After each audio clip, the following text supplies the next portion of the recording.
Now I got the thumbs up. Now we're good to go. All right, we're going to go ahead and call the Prescott City Council meeting to order. Today is January 23rd. It is 2 minutes past 6 o'clock. We're going to go ahead and do roll call. Maureen? Here. Pat? Here. Dar? Here. John? Here. Tom? Here. I am here. Rob is excused for this evening. If we could go ahead and stand and do the Pledge of Allegiance.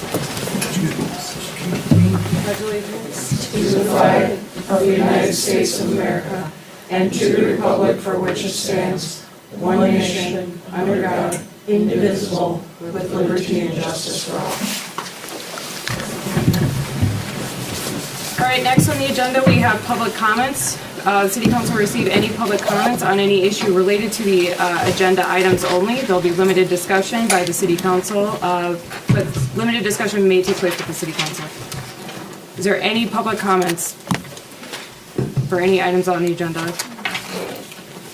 If not, we'll go ahead and move on. Next, we have the consent agenda. We have the Library Board meeting minutes from December 1st, Health and Safety Committee meeting minutes from January 9th. We have the City Council meetings from January 9th, the Parks and Public Works Committee meeting from January 17th, December 2022 cash balances and invoice report. Motion to approve the consent agenda items 1 through 6. Second? All in favor? Aye. Next, we're going to move on to the reports of the standing committees. Nothing for Finance Committee. Planning Commission, our next meeting is going to be February 6th at 6 p.m. Parks and Public Works, the next meeting for that one is going to be January 17th. And for the committee report, we had that yesterday. There were a lot of topics of conversation during that one because we've conjoined with the Parks group as well. So we met with Fairy Wonderland Garden, talked about the parking lot. We also discussed the Locust Street project and the sidewalks essentially of what they were going to look like, different trees and all that jazz. Cedar Corp did a great job outlining that. And for essentially those were the big ticket items, I guess, that we were covering during that meeting. Next, we have the Health and Safety. Their next meeting is going to be March 13th at 5 p.m. And then for Personnel, we have our next meeting on February 1st at 5 p.m. So underneath Communications and New Business, first item, we have public comments. The City Council will receive public comments on any issues not related to the agenda items. Limited discussion by the City Council may take place, however, no action will be taken on any items. This includes receiving written requests or documentation and possible action at a future consideration. Any public comments for anything not on the agenda? If anybody didn't get a chance to attend Winterfest, excuse me, is that what we called it? Prescott Winterfest? I did it. We went down with the family and it was wonderful. The chamber and the businesses that were there and the ice carvings, if you didn't see it in the ice carvings. Yeah, thanks. I think it was a great idea. Yeah.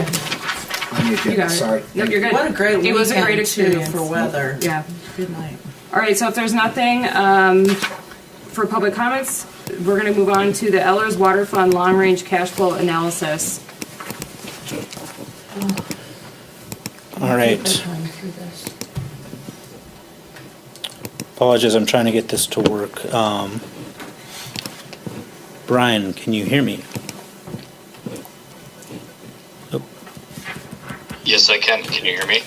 All right. Let me see if I can switch over our audio to get over. Try one more time, Brian. Can you? Yep, testing. All right. So Brian Romer, who's with Ellers, if you remember, I can't remember how far back, I think it was in November that we okayed phase 1 of a long-range study for our water fund. So that, at least phase 1 of that study has been completed. So Brian tonight is going to present those results to council. So I'm going to turn it over to you, Brian, to go ahead. Okay, thank you, Matt. And would you like me to share my screen or do they have it in their packet? If you could share your screen, there is some of the information in their packet, but I think it would be beneficial as well to have it on the screen. Certainly, give me a second to do that.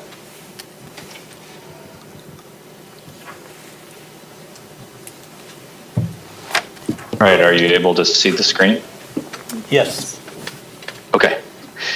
Thank you all for having me tonight to discuss some important projects coming up for the water utility. Just a little background. on Ellers, and what I do specifically is specialize in enterprise funds. So that would be, utilities for the majority of municipalities within the state, and specifically water utilities. Being a regulated utility with the Public Service Commission comes with some extra nuance in terms of how you control water rates in order to pay for these capital-intensive enterprises. So I'm going to kind of go into what our process is as we evaluate utilities and how we evaluated the city of Prescott.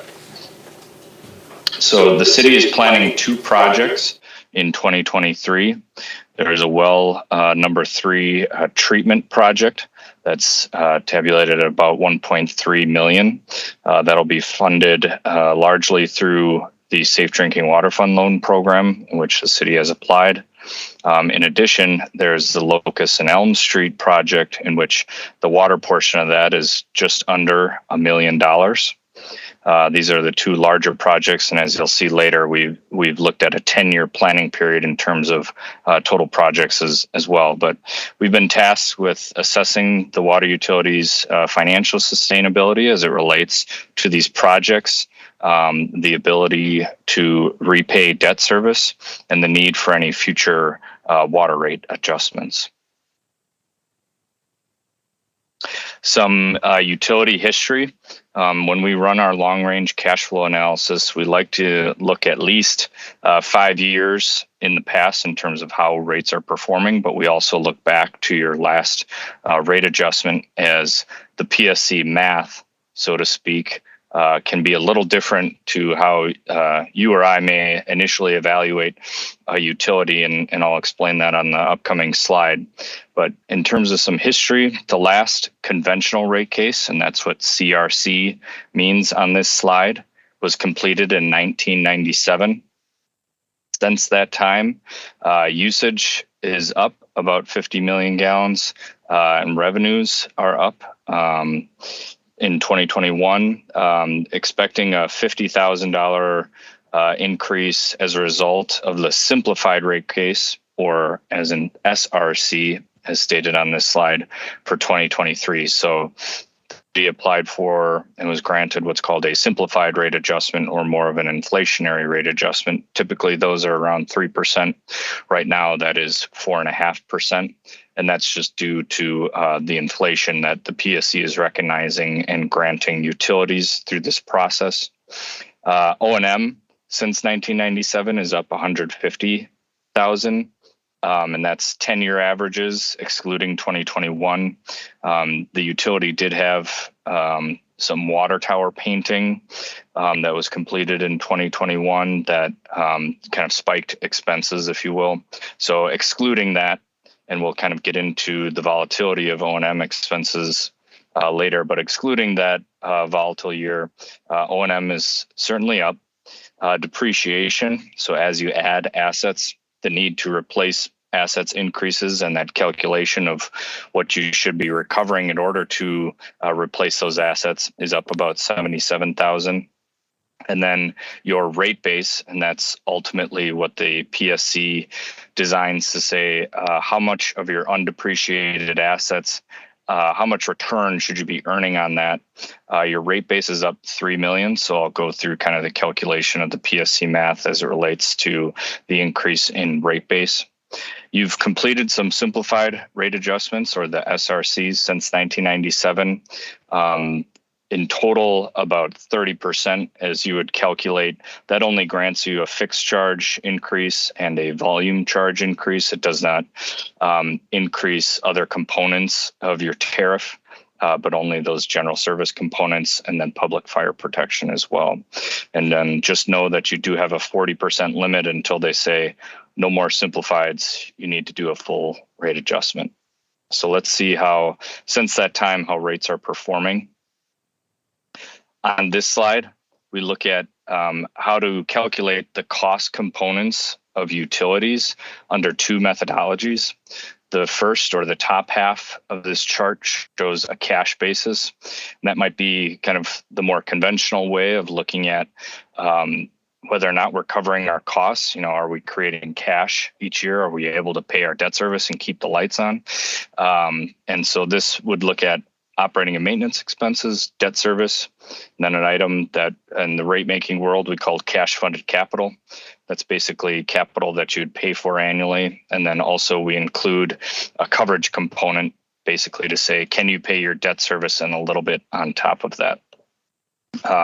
You would net out any other revenues or non-rate revenues. Those can be inclusive of fines and forfeitures and interest income. Here, it's important to note that some of the other revenue that's identified is basically what the city is calling a pilot forgiveness, or to say a portion of the payment in lieu of taxes that you're forgiving that payment to the general fund. And so your other revenue does look kind of significantly high here for that reason. But again, you've passed a resolution that's basically said you're going to keep it at X percentage there. So that's included as well.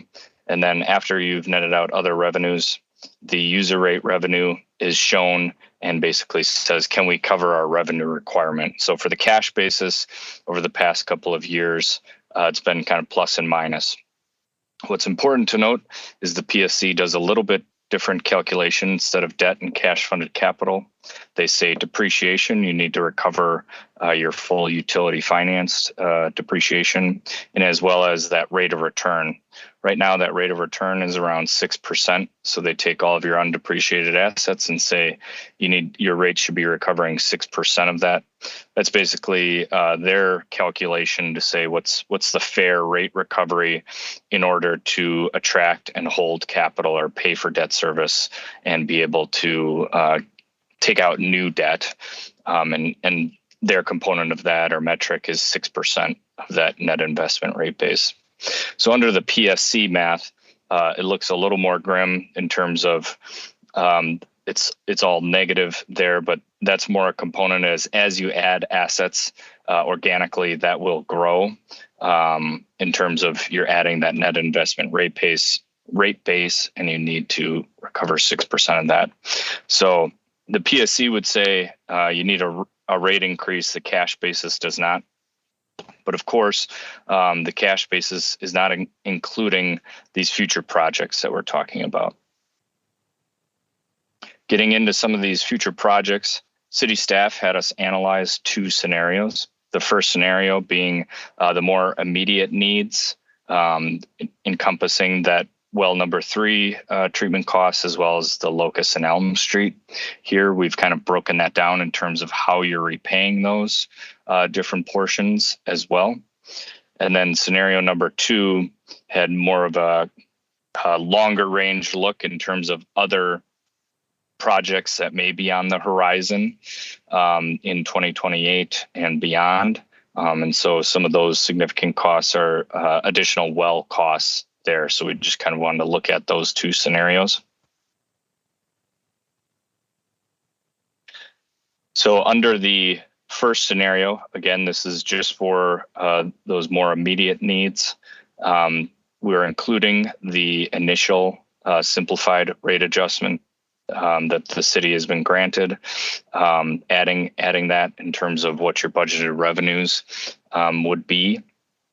And then looking at what do we need in order to pay for the future debt service as it relates to Locust and Elm Street, as well as the Well 3 treatment project. So the big thing here to kind of note is we're needing a revenue adjustment in order to pay for additional debt service that's identified about halfway down the chart. So you'll see this new 23 through 32 debt service principal and interest. That's what we estimate based on certain assumptions on interest rate, as well as the project costs, and identify what would those debt obligations look like to the water utility. And so with that said, initially the rate adjustment would be, the revenue adjustment would be about 37% beyond what's already been done with the simplified rate adjustment. So you need to do a conventional rate case in order to do that.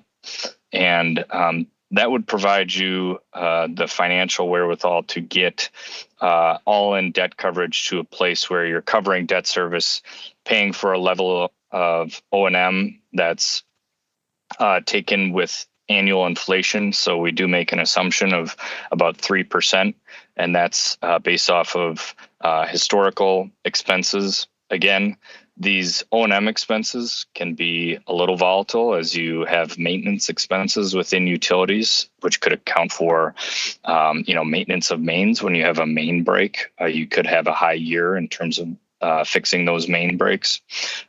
You could have certain well inspections and other items that are required, as well as water tower paintings like you had in 2021. So that said, in order to execute the project slated for scenario 1, it'd be our recommendation to go in for a rate case this year in order to get that revenue adjustment in place for when that debt service would kick in for the 2 main projects that we've identified here. I'll go into more of what a rate impact would look like on the next slide. Looking there, your current tariff with the simplified adjustment has a volumetric rate of $2.09, and then a fixed rate that includes the service charge and public fire protection charge at a combined fixed charge for $37.13.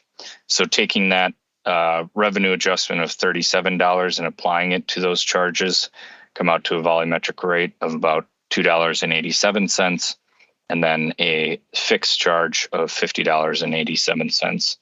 Then we calculate a quarterly bill, and we assumed 15,000 gallons per quarter. That can be high or low depending on your usage. If you have a family of 5 versus an individual who lives alone, certainly their quarterly usage will be quite varied there. But that said, looking at kind of average consumption for residential users in the city, we took it at about 14,000. So we just kind of increased that to 15,000 to kind of try to get as fair of a representation as we could to just look at an initial impact. And one of the items there that we wanted to point out is that while 37% can seem like a high adjustment, it's not exactly $37 per quarter there. The impact would be $25 per quarter, or about just over $100 per year. That said, we look at it in terms of an initial affordability analysis against what your median household income is. And right now for the city, that's about $75,000 a year. And for the water bill, that would then account for about 0.5 of that annual income.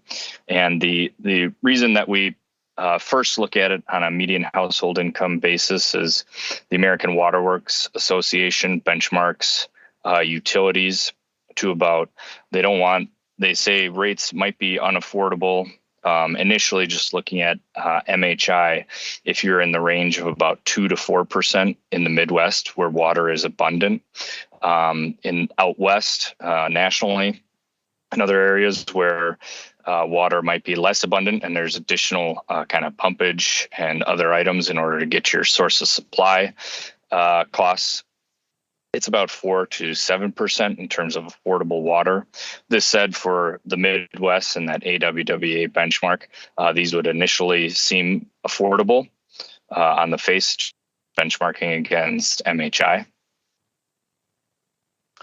Then we look at that as a comparison, and the University of North Carolina's Environmental Finance Center created this dashboard in collaboration with the Public Service Commission to identify rates and compare them, and then kind of see what these rate adjustments would be. So while the adjustments shown here, the percentage is much higher, just know what we're ultimately trying to get to is that similar rate in terms of what would a monthly charge be to get to that $93 a quarter. So they put everybody on a level playing field, imagining that everyone was billing monthly. So just know that that's where we get to here. I'd pay more attention to the dollar bill than the actual percentage here. Another reason for that is that it is outdated in terms of where this repository is held. It was last updated September 1st, 2020. That said, with this adjustment, within a comparison group of 50 miles around the city in the state of Wisconsin, you would still be in this kind of green bracketed area, which would put you on the lower end of 80% of the utility bills within that area. So still with ultimately kind of saying that right now the rates are relatively cheap within this comparison group, and you'd be still kind of below average within this comparison group after this adjustment. Scenario 2, obviously, as we're adding additional capital items, you'd be taking on debt service in order to pay for these additional costs. And you can kind of see that starting here in 2029 as the debt service for well 4 and those other items identified for scenario 2 would start to kick in. We looked at what those rate adjustments would need to be in order to pay for those projects and the resulting debt service. So obviously at about $11 million of capital, you'd be more than doubling, almost tripling the total assets in service. So stands to reason that the rates would need to jump quite a bit. So that said, the overall resulting adjustment was about 200% over the planned period in order to pay for those costs.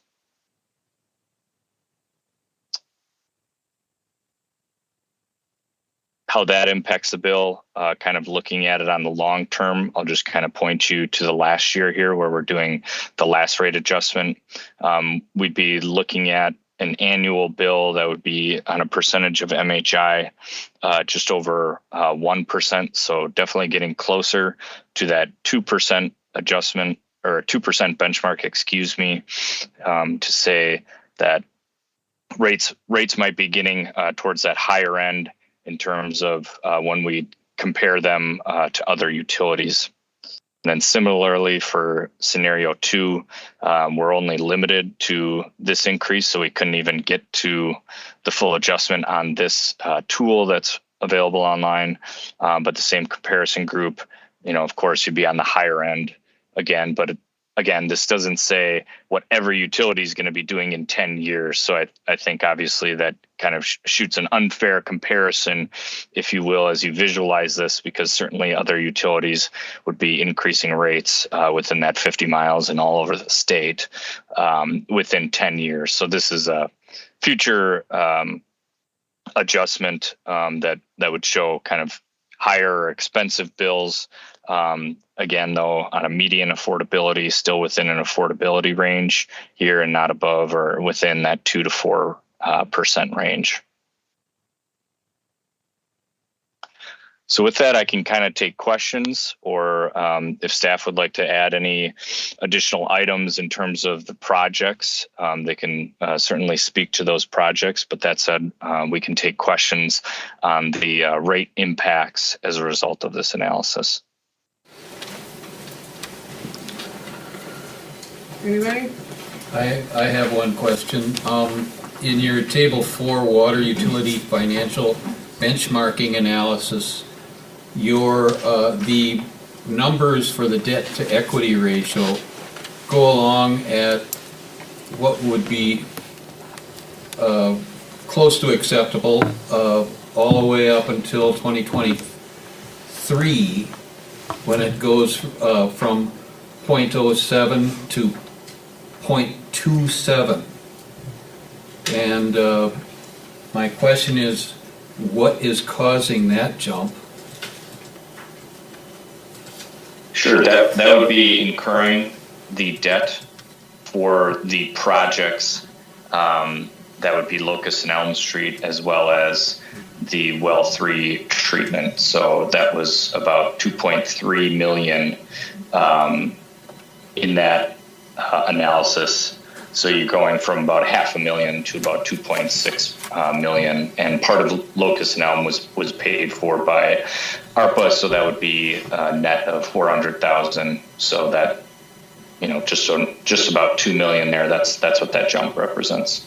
I have one more question regarding that, and that is, are you doing your analysis to achieve this ratio? Are you, what model are you using?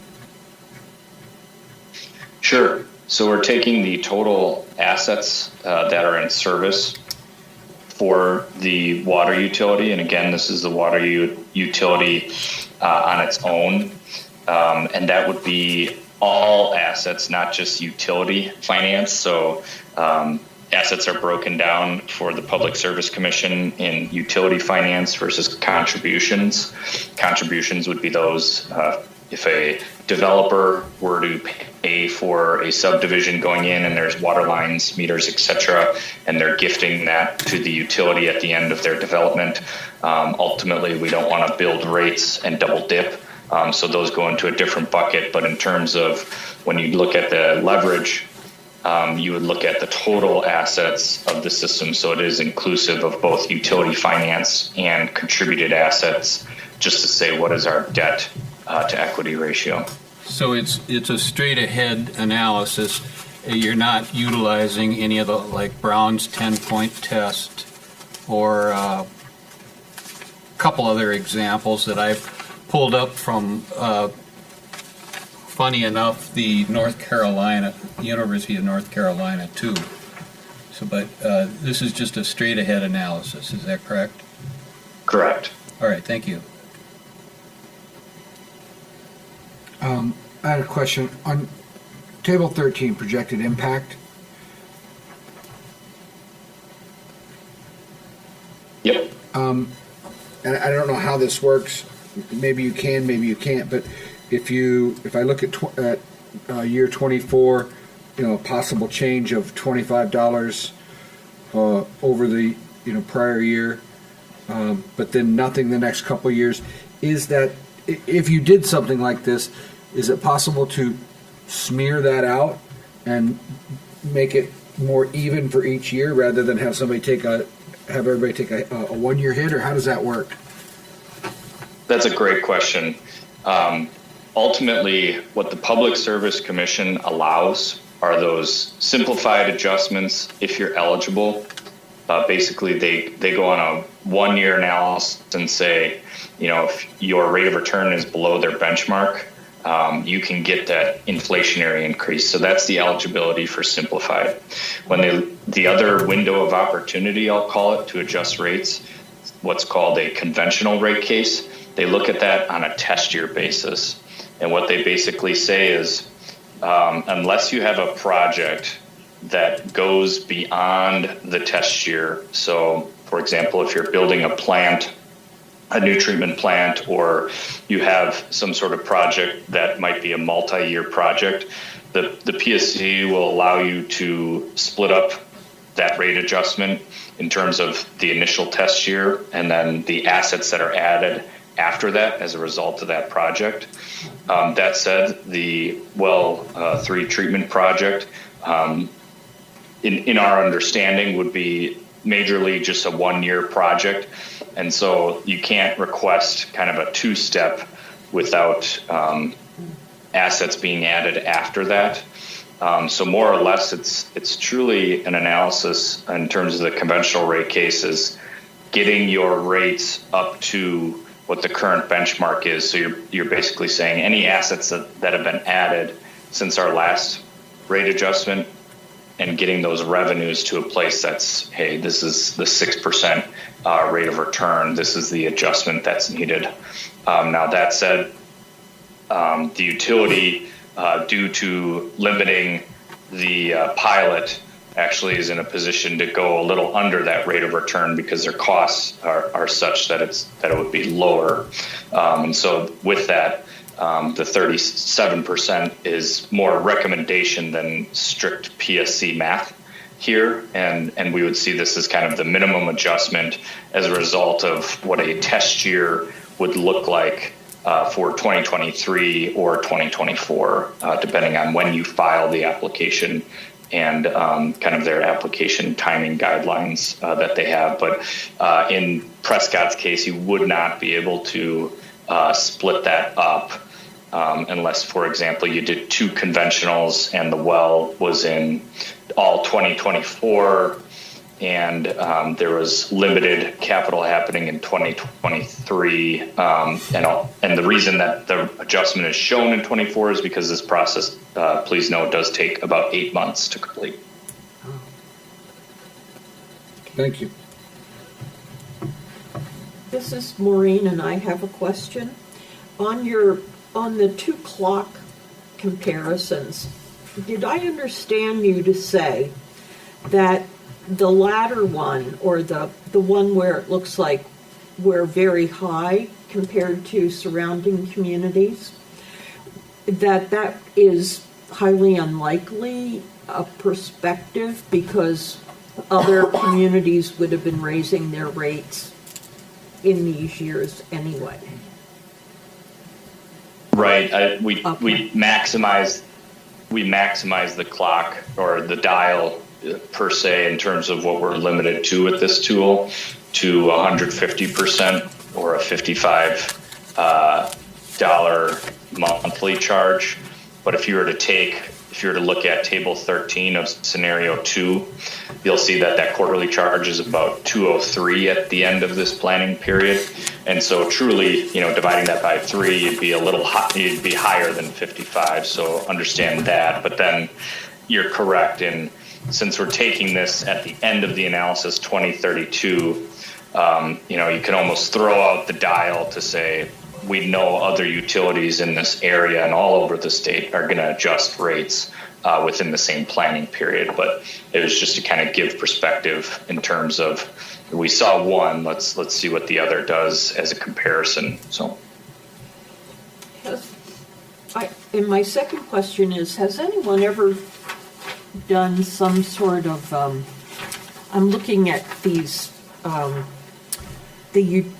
table 14, and the impact at almost 3.5, 3.6% on incomes less than 10,000 compared to the impact of less than 1% on incomes of 150,000 or more. Has anybody done any kind of a more equitable distribution of way of billing for utility? Yeah, that's another great question. So the one caveat that I'll say with the table 14 in both scenarios is generally low-income users, or those users that we'd identify with an income of 25,000 or less, generally are those that are single individuals living on a fixed income. And the important part being the single household. So there's just one person. They're generally using less water, so they wouldn't be using 15,000 gallons per quarter. So we would almost need to do kind of a side by side and say, what if they're only using 10,000 gallons per quarter, and that percentage would go down? Mm-hmm. But that said, in cases, and this is not the case with Prescott, in cases where we see that get closer to 7% for low-income users, and running that analysis even on a lower usage, so lowering that volume charge for them. What communities have done, and we're working through this with some other communities in the state right now, is doing what's called a lifeline rate. So basically you offer for the first rate block a cheaper volumetric rate for everybody, knowing that the low-income users generally will not get out of that rate block, if that makes sense. I think it does, yeah.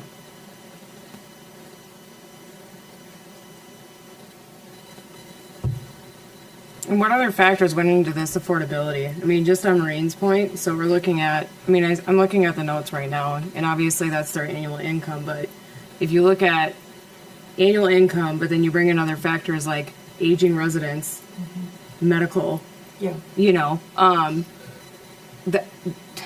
does any of that go into this, or is it just a straight, should be affordable? I mean, what factors actually go into this to say it's affordable? Yeah, it would be hard to kind of case by case Yep. and put that on a single chart, in terms of the actual expenses that an individual incurs in terms of their own personal budget. That said, kind of taking it on general income right now is kind of one way to look at it.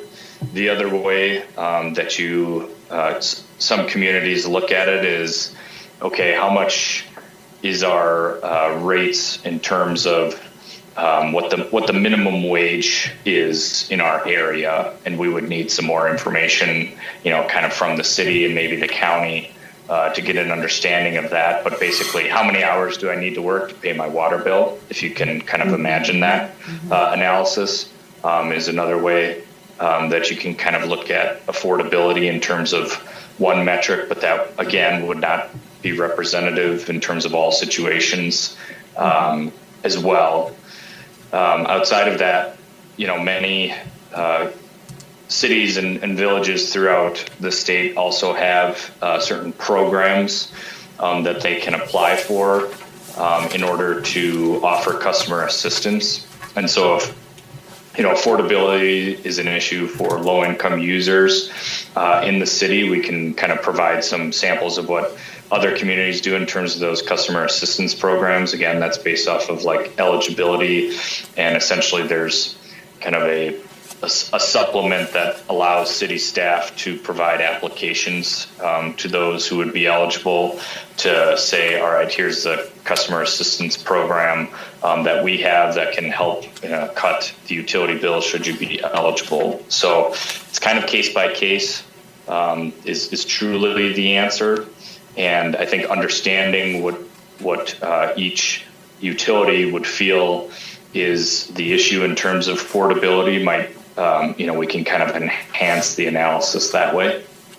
Yeah, I just think there's some caveats that need to go with the word affordability, assumed affordability, because we can't, each household is different. yes. And especially with our aging population, what we're seeing right now economically, that's just something I wanted to highlight. So in terms of affordability, we have it on a graph, but I think that it's just assumed affordability. For our town, obviously, we have aging residents, and we have those things to kind of consider, I guess. Any other questions from any of the council members? No?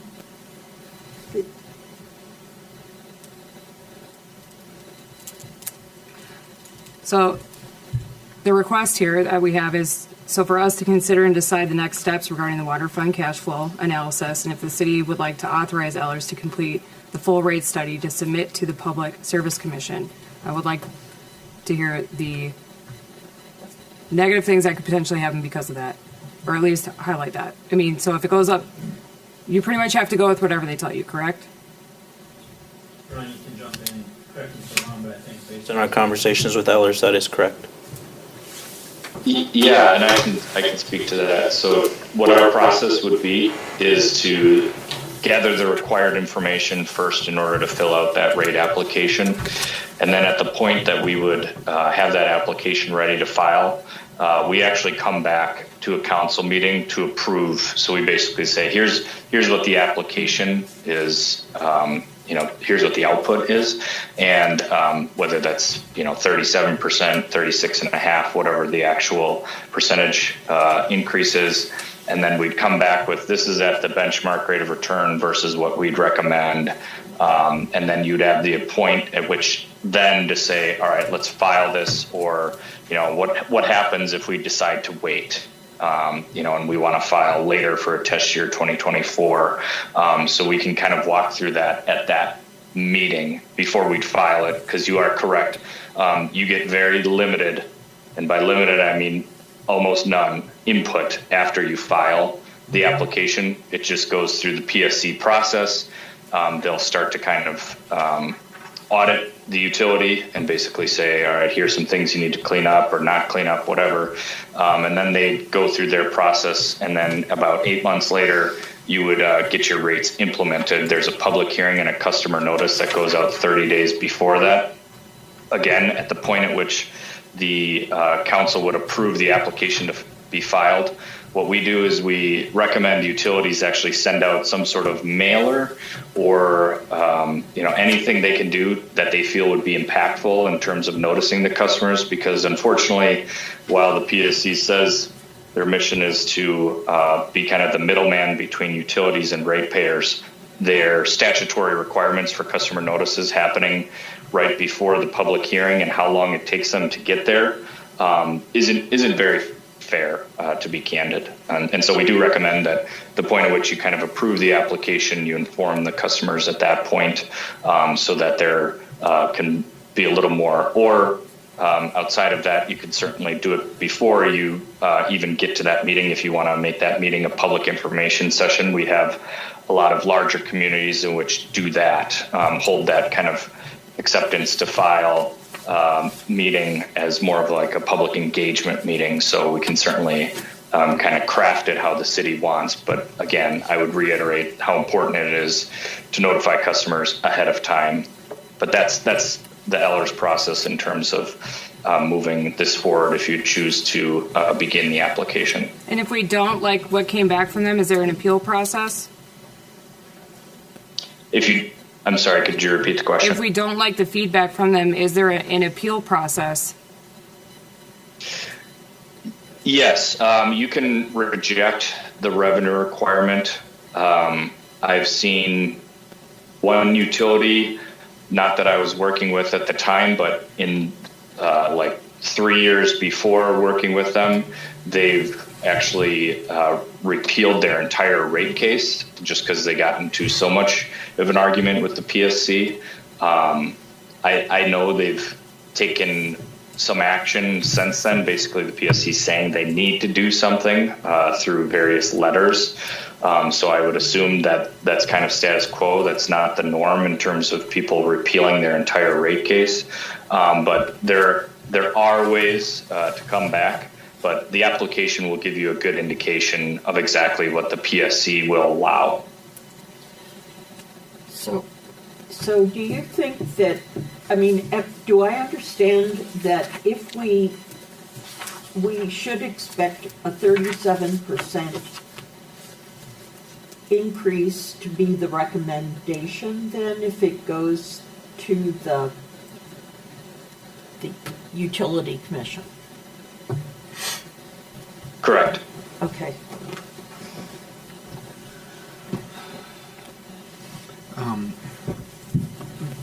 How often, so if we do this, then when would be the recommended or possible next time that this would get done? Roughly? Brian, can you comment on how often you see other, I guess, standard, we haven't done one since 1997, but how often you, I guess, generally see these done in communities? It varies by utility size. Generally, I mean, we have some utilities that we do it every 2 years. You know, those are your larger utilities, or those utilities that may have kind of stacked capital improvement plans.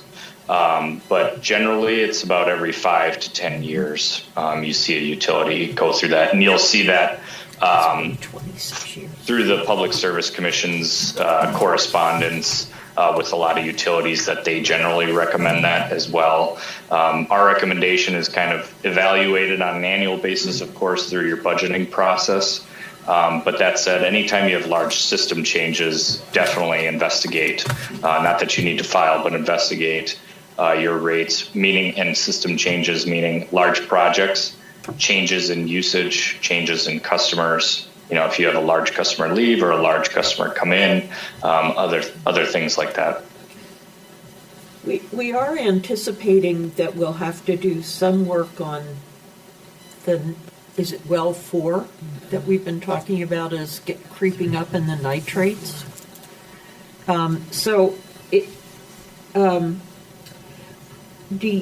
Is there any reason we should look at scenario 2 rather than scenario 1? Is there a compelling reason? So scenario 2 is based on the fact that the EPA is looking at raising the Right. the MCL level for PFAS. So what would happen if we were required to treat all of our wells as a result of that? But based on the information we currently have on well number 4 in terms of just nitrates, it's between 2028 and 2030 is generally where we've looked at when that nitrate level starts to become similar to what we have at well number 3. And this reverse osmosis process will handle those new whatever they're called, P somethings. Partially, yes. The issue that we have with reverse osmosis is that if you put everything through reverse osmosis, it completely removes your hardness and you have other Right, issues right. that you run into. Yeah. So we have to do a certain amount of blending. So it's just if that blending reduces with the RO treatment, reduces the PFAS enough to meet the new MCL that hasn't been released yet. So is the EPA going to be able to do that? Because last I checked, they lost in the Supreme Court against West Virginia. Because they are creating law, but that's not how we make law in this country. So that's where I'm like, is it going to happen? I don't know, because people are already suing them right now. They can give recommendation, but it has to be approved through Those are Congress. aren't they the chemicals that never go away? They are, and I'm not disagreeing with that, but I'm saying like before they can push to the Right. whatever levels that they're saying right now, with the recent case of last year with the Supreme Court and what they basically came up with, saying that the EPA is a separate group. The EPA is not Congress. They Right, don't, they I don't know create that. law, they don't approve law, and that's where I'm wondering if they're gonna get away with that right now without going through these state groups that basically I thought bring that forward. So they're giving recommendations, Yeah. but if they're gonna say like we're gonna enact law, well, who are you going through? I would imagine it would happen at the Wisconsin State I Legislature. would hope they first. would, you know, Yeah. but that's where I'm just wondering if the EPA comes out with that, it's like, thank you for the recommendation, did you bring it through these other states and Congress and make law? I don't know. Got some of these rogue groups. So we feel pretty confident that we would see this rate increase in '24 of the big, with the timing it would take to execute all this, sending it to them, getting it back, and da-da-da-da-da. You're saying 8 months, we'd be all set by the end of this year roughly, and everything would kick in for '24, correct? Correct. Okay.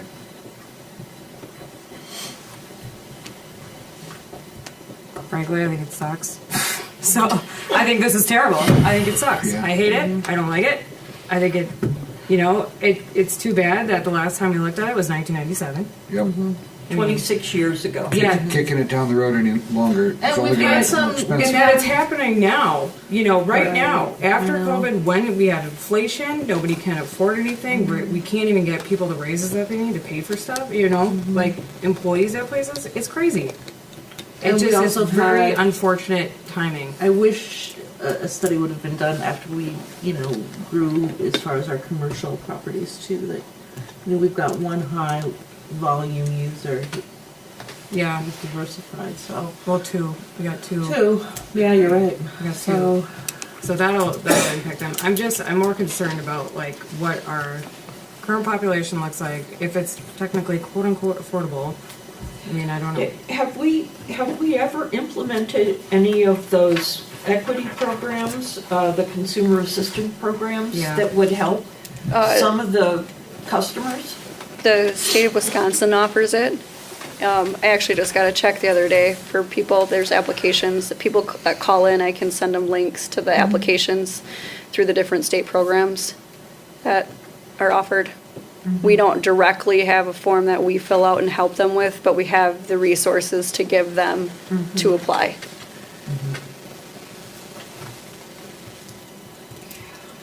Well, I think you're it's- right. This is just a really bad. It's terrible timing. It is a risk to go forward with it because whatever they come back with, we can either agree with it and what they say, or then we'd have to go with an appeal process, and they have a.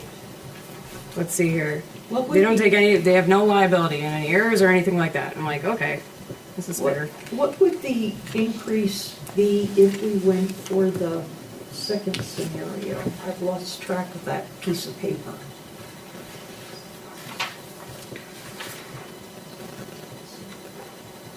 Do you know what it is? I think he's pulling it up here, Maureen. Oh, Yeah, so the total impact over the 10 years was about a cumulative 200% increase, or about 100, let's just call it $140 to a quarterly bill over the 10 years. That not only pays for your well 4, but I believe there's another well 5 drilling and treatment of about $4 million. okay, thank you. So Straight up not sustainable. No, no. This is like, we keep talking So, about hold on. increase. break that down. You said it's $137, $140 Over 10 years. over 10 years. So that's $13 a year, or no, No. it's that much every, Have him pull it back up. He's got the chart right there. right. So Yeah, about 551 in total increase to the annual bill if you're to go from 23 to 2032. It's about $100 On an a annual. quarter. Yeah. Pardon me? It's about $100 a quarter for everybody Yeah, that's using normal amounts of water. yeah. So it's significant. Yes. Are we going to be, though, if we, I mean, those projects that are on that list are things that are in our long-range plan, aren't they? This scenario 1 is, yes, scenario 1 covers all the things that are in our current capital improvement plan. Scenario 2 includes all the items that, what we were trying to do with scenario 2 is just give the option of what it would look like if there's a number of things that we foresee, some of the things that got cut from the initial 7-year capital improvement plan. Okay, so,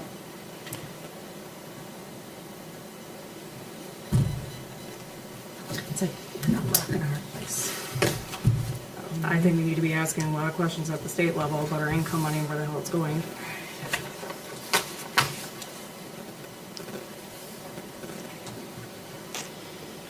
Feelings on reaching out and doing with who are these people? The Public Service Commission, and having them do a full rate study? Or is this something we want to chew on and then come back to? I mean, what's the urgency No. on this, Matt? Well, right now, based on the projects that we have slated and we've discussed, if we wanted to move forward, we would need to look at seriously our water funding. Because if we move forward both of these and we take on the debt service for well number 3, which we don't have an option on, that's something the DNR is requiring us to do, then we can look at Locust and Elm Street, and then that would be the one that we would have the opportunity to wait or cut. The question would be, this is a long-term issue that's not going to go away. Yeah, And I a know. street that has a water project is constantly going to put the council in the same position. well, I think it's just it's a much larger battle it's not even just this. There's just like so many things at the state level with tax reform and income tax where it's like, we're looking at the DOT stuff, you know, why are we saying it's agreement? We're looking at this. It's like, exactly. where's, we're I getting. don't see that state we- It's pretty tied in to what our next item on the agenda is. Yep. They're basically hand in hand.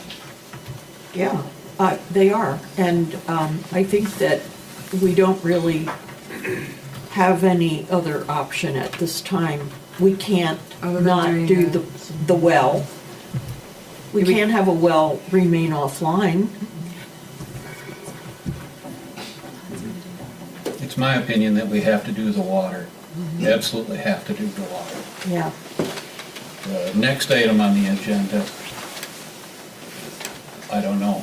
Can Well, we let's- kick it down? let's And stick I on don't this want to one. be discussing it too much right now. Yeah, let's stick on but this one. Can we kick that down the road 1 to 2 years and then revisit it? Well, I think we don't have Mike here, but I know Matt knows, like, in terms of the sewer stuff, but we'll get to that on the next one, in terms of the sewer condition on Locust and Elm, why we're having to do that, because we know that there's sections, Sorry. water and sewer, basically our lines underneath, that we're digging stuff up, basically, Yeah. yeah. So- So in terms of how long that can wait, Tom, I don't know. Well, we've already heard that the sewer is in good enough shape that just a sleeve is just fine. For now. Yes. On the one, Yes. where's, Like- actually, I see, But this would also bring some homeowners who have frozen pipes the opportunity to have their laterals dug deeper. It'll be cheaper to do them all at the same time. Oh, yes, Yeah. but that's a whole nother story. But I think it's all part of the package. for your, what you pay tax for. In the best case scenario, yes. How easy is it if we get the study back? I mean, have we pretty much maximized these simple increases that we've done, so pretty much the only option we have now is do the full? Brian, do you have that answer? Yeah, you get a chance to do two more simplifieds for 24 and 25 before you no longer be allowed the simplifieds. I don't think the two simplifieds in 24 and 25 would pay for the well project. Do you know what they would pay for? Like what the estimate would be if we did two simplified? Do we have a dollar amount? Well, basically, it's right now they're 4.5% Oh, adjustments. yeah, for inflation. Thank Yeah. you. Yes. Okay. Yep.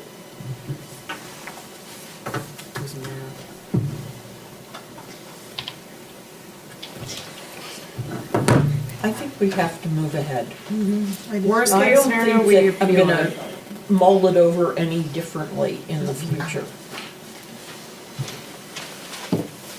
It's just scary where everything is going It right now. is. It's Yep. very scary. And it's gonna get more expensive if we wait longer. We can at least get the proposal, and if we have to kick and scream back at it. And seeing this and making, so, yeah. All right, then I guess I would look for a motion on the recommendation in this scenario that we're gonna, because we need to have the scenario that we want to go with for the application, correct? Yes, so if you would Okay. like, yep. Is that resolution That's gonna be, 523? yeah, so resolution, no, that's not part of it. It's just item number 2, so it'd be the recommendation that we're gonna give, Oh, Ellers to move ahead. correct? Yeah. And then which specific scenario? I will make a motion to move forward with Ellers in a rate impact analysis under scenario number 1. Second. All in favor? Aye. Aye. All right, moving on. That was depressing. Thank you very much, Brian. This was really. Yeah, it was good. Sorry, it was hot really topic. good. It's never exciting about talking. Thank about you all for having me. Thank you. Took me a long time to digest half of it. Yeah. All right, next on the agenda, we have Resolution 0523, providing for the issuance and sale of general obligation street improvement bonds, Series 2023A of the City of Prescott, Wisconsin. So I'll turn it over to Ellers, Sean Lentz, who's here, Ellers, our financial advisor. They can speak more on that item. Good evening, council. So, about 2 weeks ago, with Brian taking us through these numbers, Matt and Beth, myself, and my coworker Josh, obviously it was going to be a significant increase in order to absorb both the well project and the water portion of Locust and Elm. We had originally talked about having tonight's meeting be the meeting that we'd accept, or at least review from the council standpoint, borrowing for Locust and Elm, amongst other projects. And after looking at the increase and knowing that you guys knew something was on the horizon, but not knowing all the details, the group's consensus said, let's push the sale back until you guys can all get that information. And then tonight, the decision would be, given the information now, at your first meeting in February, do you want to proceed with the financing for Locust and Elm, which will not just be the water portion, the street, sewer, everything is included in that, but it, of course, includes the water. Do you want to proceed with that, or is there some reassessment, and I think you guys were already kicking that around a little bit, that you want to do? So there's a lot of variables there, but at a minimum, especially city staff wanted the council to understand the impact and have some time. We didn't want to be putting a bond resolution in front of you right after that. It's a lot. So if you want to proceed, interest rates, I know they're much higher than they were, say, a year ago, but they have been pretty attractive lately for 20-year debt like we've been looking at for this. We can do so at your first meeting in February, but prior to doing that, we wanted to go through one last discussion, I think fair to say, before moving ahead with that financing that, again, includes the water projects for Locust and Elm, not the well. That is going to go through a state program, a separate loan through a state program, but not just the water portions, but all those projects in general. So we wanted to be here to answer any questions on that and just have that discussed before getting the sale into full motion, say at your meeting in February. I have one real concern that sticks in my craw, and I tried to voice it last meeting, concerning retirement of debt at 2% and replacing it with debt at 4 to 5%. And I'm just going to ask you, in your practice, whether it's normal procedure to advise clients to do something like that. So what we were looking at, just kind of give you the big picture of all the discussions that were going on, is on a good news thing side, the city had extra money in your fund balance above what was needed as a good reserve, a good level, and that was something I think we talked about the last meeting I was at. You had new projects coming on right now that you had to do, and we were weighing as a group the option of where do you want to see the tax levy go with these new projects being added. And the desire was, can we add the new projects and keep the debt levy at approximately the same level as Prescott's been paying in the past? So we first looked at, could we do that with structuring the new debt and allow us to do it, keep that total levy for debt at the same level? The answer was no. The new interest cost on the debt was going to drive that up. So that was out. So was there another way we could do it? The discussion then went to, yeah, there is a way. You do have this cash that is above your requirement level. The city can take that cash and target some issues that have significantly high payments left over the next couple of years, primarily 24 and 25. We can use the debt to pay that off rather than continuing to pay it over time, pay it off completely, get rid of the principal, get rid of the interest. And we can layer the new debt in such a way that overall there would be no driving up of the mill rate and the debt levy for the city. So it's a little bit analogous in some ways, if that's your goal, and it's also a little bit analogous in an ideal world. You would finance, if you had a mortgage as an example, ideally people would rather pay your mortgage off in 10 or 15 years, but most people have to do it in 30 because you're balancing affordability with how much interest something costs. So when we cranked out, what is the big picture goal? A premium was put on the total impact each year on the debt payment, both this year, the next couple years, and then layering in future debt that the city has on your CIP in the future. So in and of itself, simply looking at it from the standpoint, would I want to pay off low interest loan in a market where maybe interest rates are higher? Would it make more sense to reduce what you borrow now? Agreed, no question about it.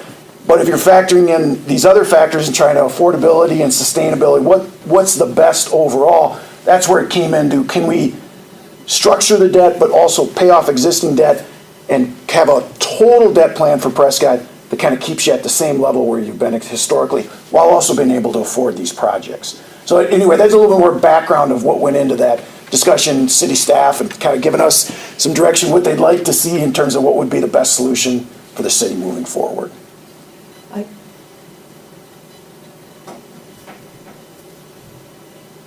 Do you have any comment back? That was the answer, that no, you don't necessarily advise your clients to do something like that. No, not just on a simple, without any other issues, no, no, absolutely not. Okay. Yep, yep. Any other questions? Comments? Motions? I'd like to make a motion to kick the can down the road for 1 to 2 years and reassess it at that point.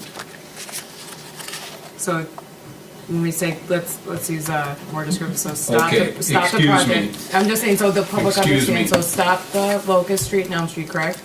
So that would. Resolution Yeah. 523. Thank you. To move it down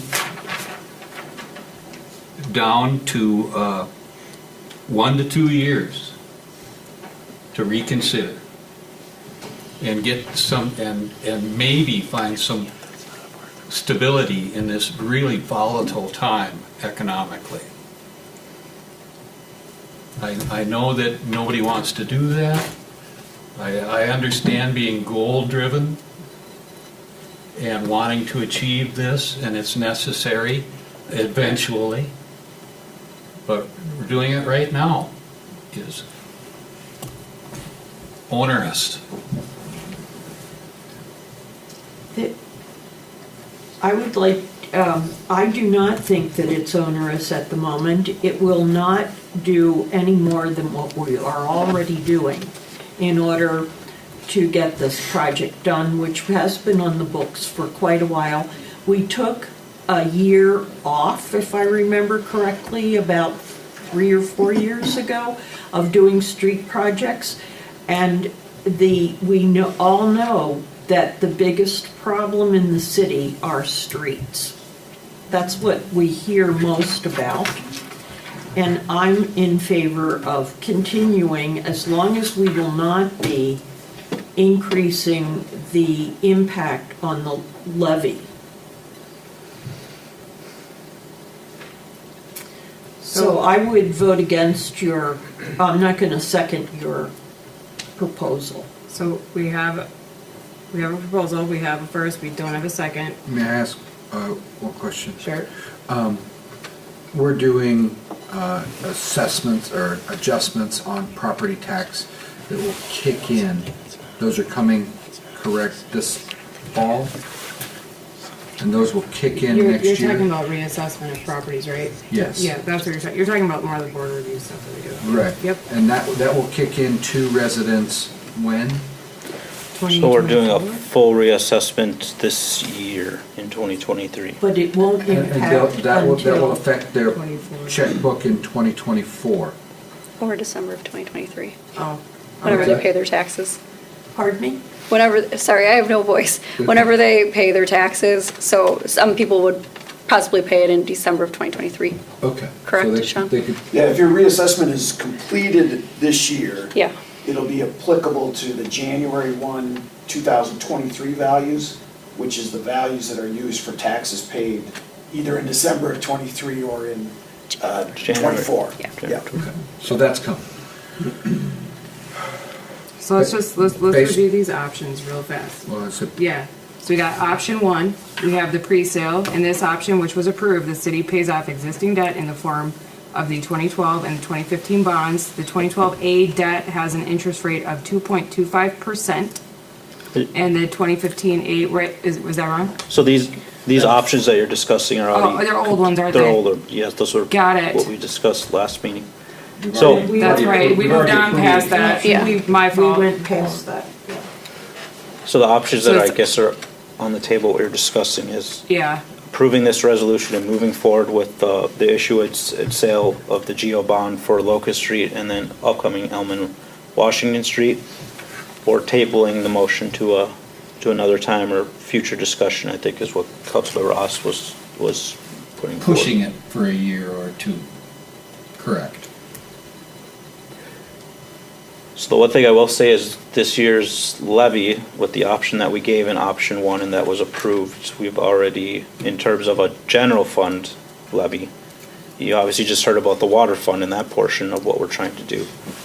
We've already made that increase to cover that future debt service, so that's just one item to keep in mind that we were, as we were trying to plan out all these different, sewer fund, water fund, general fund, and all the different debt that was being taken on to be paid off.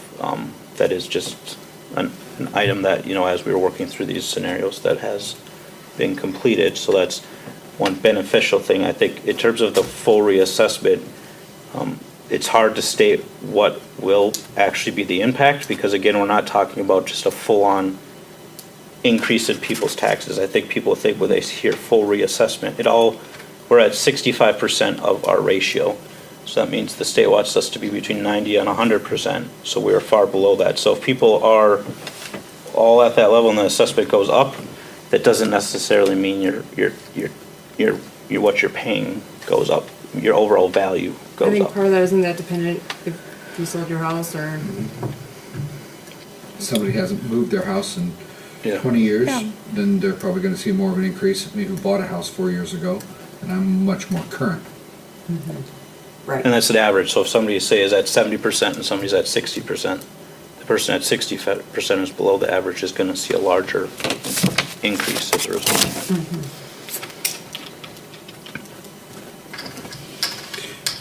All right, so we have one motion, there's no second on it. Is there another motion? Motion to approve resolution number 5-23 to do the issuance and sale of general obligation for street improvement bonds for the city of Prescott. I'll second that motion. All in favor? Aye. We need a roll call vote for this Any one. roll call? Before that, can I Yeah, question? absolutely.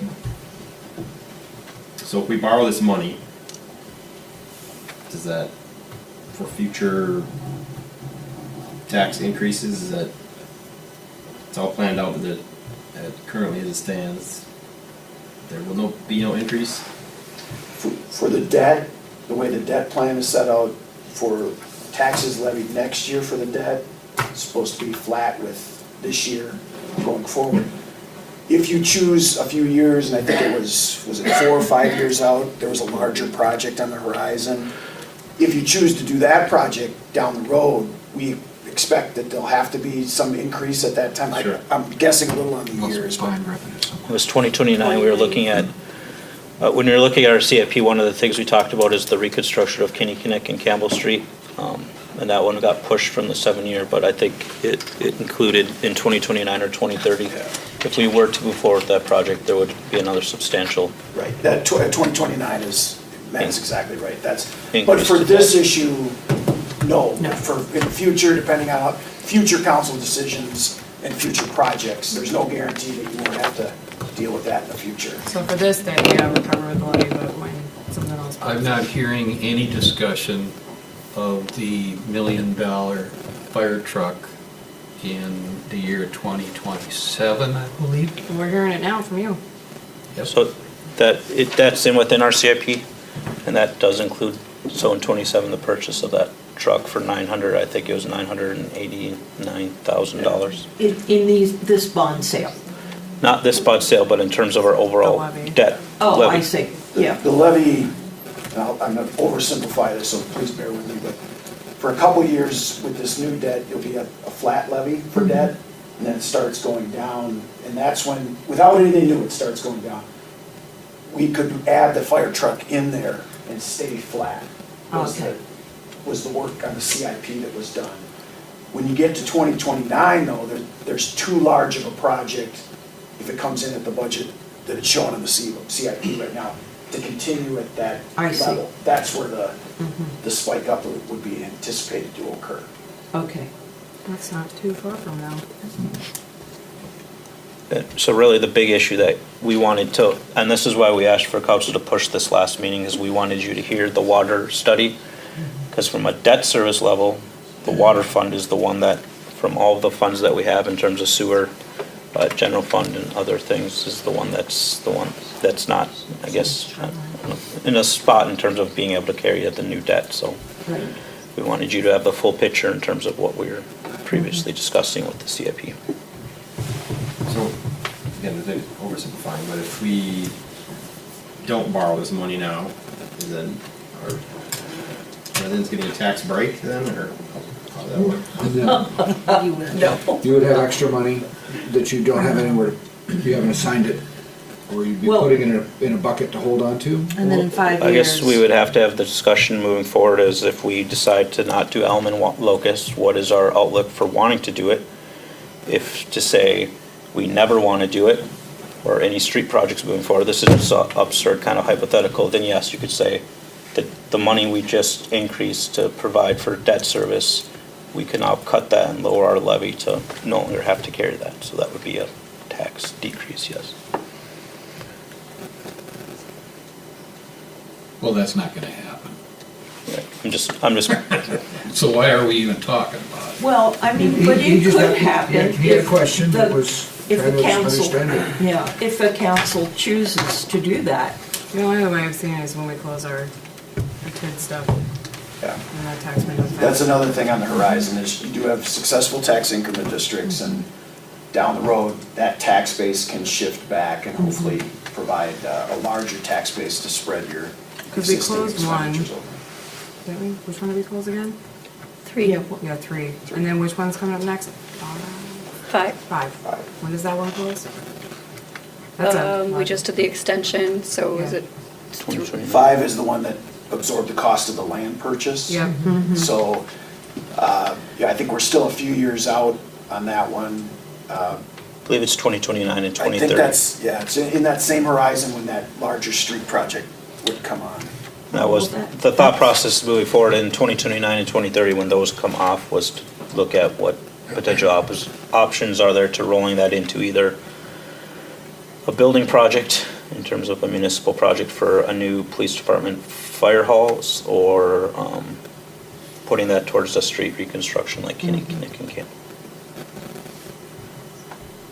So we can all agree that the Locust and Elm is going to get done eventually, At some point in time, at yes. some point in time. My primary objection is the volatility of this current market. We have things in play in Washington that are really pretty basic debt service limits, and, you know, and I don't want to get into any speeches about what's been going on in Washington, but we've been, you know, financing more printing presses for 20 years. And, you know, it seems like right now, right in Washington, that's coming to a head temporarily. But I think our that, thing is right here, right now. right. And This is- I believe these are- personally, and I Yeah. haven't finished my statement, I believe personally that now is a volatile time, and this is not a good time to start borrowing money, period. Is it still between the percentages that we had on here underneath the option 2, Matt, that you had underneath it's at 3.5 to 4.5, because I've heard the Fed talk about 6. You're talking about the interest rates? Mm-hmm. Yeah, those rates are what we're seeing in sales in the market currently. Yeah. I think we can all agree that it's a volatile time. There's any disputing that. The question is, if this needs to get done, do we believe that we're gonna get a better interest rate In the next next 5 year, years. or the year after that, or the year after that? I mean, they fluctuate for sure. I think one thing right now is like in terms of currency, like there's a lot of stuff happening there that probably is not talked about widely, like Saudi Arabia right now willing to accept other currencies for oil. That's going to be a huge thing, whether people want to acknowledge that or not right now. There's a lot of things globally kind of happening that's affecting our currency, which is, again, going to come back and affect a lot of the stuff that we have going on. The Fed isn't really committing to any great statements right now. They're like, well, we're going to see maybe like a little bit like increase, but during these times, and you know, they're not going to have accountability in any of this. We know how they roll. So I don't think. I mean, we're I gonna- do agree that it's a definitely a volatile time just with like a lot of the stuff that is going on worldly at the moment and with our currency and where it's at. So, I don't think we're gonna see 2% interest rates. For a while. For a while, we yeah, saw it, so- how many years ago was that? I mean, it was like, what, 3 years ago? If we were sitting here last year, Yeah, I was gonna That's say, what I'm we talking were. about. And I think that, and the last time that happened was the 90s. yeah, I did. And I'd have to go back and look at the long term. Somewhere, You're correct. somewhere in that range. So seeing that, so expecting that is not realistic. 4% is a reasonable rate. What are we gonna see in the next 3 to 4, 5 years? I think if we bet on 4%, I'm willing to, that that's a better rate than what we're gonna see. Then we're doing ourselves a favor to do it now, and we've already built it in. And that's just my thought. From a supply chain perspective, things are not gonna get cheaper. It's just a matter of fact, Project will cost manufacturing more. and materials, and the fact that we have outsourced the majority of our manufacturing or raw material sourcing is not gonna help us at all. So, from a supply chain perspective, things are gonna go up. So we have First and a second? we have a first and a second, we're gonna go ahead and do roll call. Maureen? Aye. Pat? Aye. Aye for me. Dar? Aye. John? Aye. Tom? No. Okay. Motion carries. I'm going with the resolution. Thank you. All right. Next on the agenda, we have the ordinance 01-23 to amend the City of Prescott Comprehensive Plan 2015 to 2023. All the controversy. So these are. 2035. Yeah, oh, sorry, 35, can't read. So during the Parks Committee meeting, actually, we did a Parks walkthrough, the Parks group, and we listed off a bunch of things regarding things of improvements and different things we wanted to see added, for signage and whatnot. And so that was presented during the Parks meeting, and essentially it's just being updated in our comprehensive plan. Correct, Matt? I apologize. Yeah, Sorry, you're I did good. not hear. Basically, we're making the updates that we highlighted during our tour to That our was- comprehensive plan. So that was for the corp, which you're gonna bring in Oh, next comprehensive meeting. plan is. So sorry. I guess I would turn it over to Josh with Cedar Core and just give a quick update Thank of you. what the. Sorry, Josh. No problem. Stole your light. Yep, you're good. Good evening. Hi. My name is Josh Miller with Cedar Corporation, a senior planner. I was here earlier, probably late last year, to talk about this a little bit, just as an introduction. But we've since gone through the process with the Plan Commission and a public hearing to discuss the comprehensive plan amendment. Really, the focus was north and south. At the time, we were talking about an arterial corridor east of the city to provide a transportation route and preserve a future transportation route between US Highway 10 and 570th Avenue to the south. The existing plan has had a couple alternative routes, and those were closer to the city. And in some discussion, it was identified that that needs to get pushed further out because of some recent development. And you want to be able to preserve these corridors as you have an opportunity to plan and development happens in the future. This is just a comprehensive plan amendment. This does not enact ordinance, or it is an ordinance to adopt, but it does not enact a regulation per se. Any regulation would happen at the official map level. So there'd be another step if you wanted to preserve a corridor and be able to acquire land as land is subdivided out in the adjacent township to the east. So the changes that were made, and they're included in your packet in Exhibit B. There was a map, and I did find one change, or one thing I wanted to point out. It says proposed north and south arterial corridor in the legend. Arterial should be stricken. As we went through the Plan Commission and public hearing, it was really defined that should be just a corridor. We didn't really want to define it as an arterial. It could be a local road, just because I think people were concerned about a heavy traffic in that area, and right now it's a rural and it's a farm. So. And again, this has been in a plan for 20 years already, and the road that was further to the west never got developed, and so we're pushing it out to the east.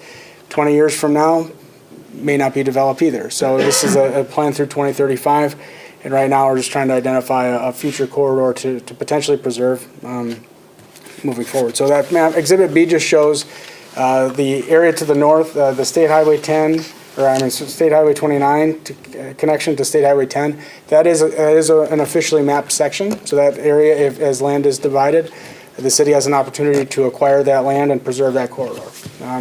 This second segment from State Highway 10 to 570th Avenue, this is what we're proposing to include in the comp plan. Again, it's just going to be a local corridor, essentially, a local street. Potentially limited access, maybe it'd be wider with a bike path, but all that is yet to be determined. We're really just focusing on that this is the general area. And again, this is a conceptual area. This is not intended to be the right-of-way lines for the map. We do include that in the narrative, stating that this is just a concept map. The actual, if this does get officially mapped, there was some leeway there where you could place the map or place the corridor. The next map, Exhibit C, is a future land use map. And the two things that we changed on this map is we removed that corridor, that old corridor that had in there, so we didn't put any future roads on this map. And then number 16, that used to be a commercial future land use circle. It's now, we've changed it to white as a park because that's what has been identified on a recent subdivision approval. So those are the main changes. Additionally, we did change some of the narrative to address the recommendations and narrative in the plan to address what was changed in the map. So basically it was, find it here. Yeah, so again, initially this was an arterial. We've since removed all that based on the discussion and motion at the Plan Commission level. This did get approved by the Plan Commission after a lengthy public hearing. There was a lot of folks in the audience. Did have a lot of concerns. Mostly it was the township residents, which is not surprising. But the Plan Commission did recommend approval. So really just some of the narrative stuff we changed that removed in chapter 6. We removed arterial, added that some of the additional development that happened on the north. And what else did we change? Oh, and then the recommendation, we just, on page 615 of the comp plan, number 10, we just added some additional language to talk about if this is officially, we do consider recommending changing the official map to match this corridor. And again, that this is a general location, you can tighten it a little bit more when it's further defined, either through the official map or as development happens. Institutional? We have it marked on the map like 18, and we have other sections that are institutional. That's usually municipal owned, whether it's a school, city owned, can be a park in some cases. I think that's. I'm not sure what all of that is, but usually it's, city-owned land or schools or municipal-owned. Can be churches, can be... Does this, so then we have residential in section 19? I'm trying to figure out where all this is on a map. I don't know why I'm so just about moving right now. I gotta pull that up. So that's what's shown. Again, none of those things are changed. So this future map, the only thing that has changed is number 16. So the number 16 used to be a commercial corridor or a commercial node. That is because that street corridor went right next to it. So that was kind of planned as, okay, if we're going to have a major arterial bypass connecting to Hollister there, that makes sense. You're going to maybe have some commercial. Well, we remove that corridor, and then since that time, or since the 2015 comp plan, that is designated as a park. So it didn't make sense to have it as a commercial corridor. So we didn't really look at any other changes on this map. That can be done. I think in 2 years, the city would be looking at a major update to the comp plan. And we can do little updates as needed on stuff like this, but if there's every 10 years, the city should be updating their comp plan. It was done in 2015. So in that update, I would recommend you take a look at this a lot closer to see if there's other changes that need to be made to the future land use map. Yeah, there potentially is, but we'll see. Yeah, no, that covers it. Any other questions?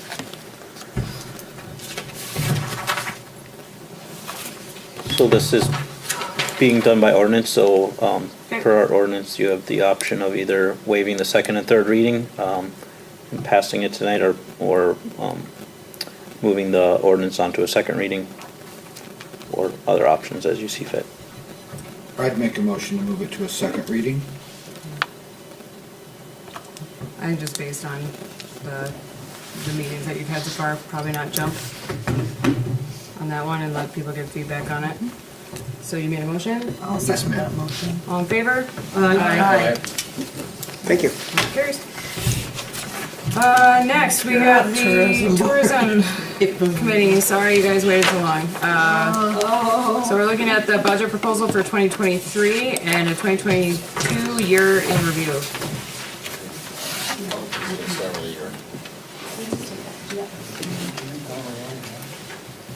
Well, the good news is the state of the global economy is not going to affect our '23 budget. Yeah. So we're starting. So starting with the year in review, obviously we were established in the middle of the summer. Since then, we've met monthly. We've done a few different things. I think the easiest way to explain it is we've done intellectual exercises to figure out our mission and our vision and what our purpose is.